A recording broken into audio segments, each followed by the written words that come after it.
I got invited by some friends, and I'm very interested in anything horsey, but at this stage of the game I've got 5 super show jumpers, but none that I thought were at the right stage that they could come eventing. So I think halfway after losing a bet, I then got offered the use of a horse, and I thought, well, why not? Well, he's actually one of my original contact points, both one of the greatest eventers of all time, Graham Wynne, and Martijn Swanepoel, leading lights in this beautiful sport and real proper human beings. Oh no, the eventing guys are a great crowd. We've had a wonderful weekend. I suppose the main reason we love the sport is because it's relatively inexpensive from an entry-level perspective. You can get a horse and you can start him yourself and you can teach him from scratch.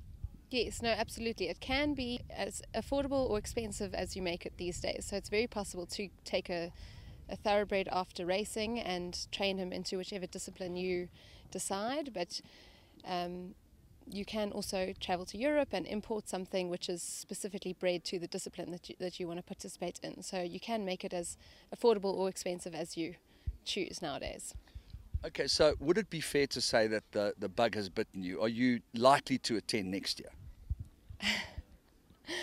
Absolutely. I had a wonderful weekend. The show venue is beautiful.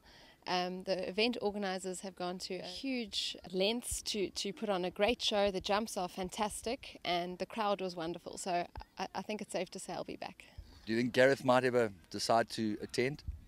I think there are quite a big play going on behind the scenes to get him a nice horse that he can enjoy it on. So I think that we'll get him into it. We have to do all 3 phases. They have to be good at all 3 disciplines, the dressage, the eventing, and then be careful in the show jumping.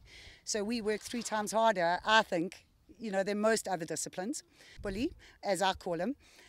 He was bred at Summerhill Stud. He's a South African thoroughbred. He was an absolutely rubbish racehorse, raced 3 times last and laster. But he's been an absolute pleasure to own. I've had him since a 4-year-old, and he's never let me down. And it's such a good feeling when you come back from such an absolutely fantastic cross-country round where your horse knows his job because you've trained them well and doesn't put a foot wrong. Trots up sound the next day, jumps a clear round, and it's just absolutely incredible.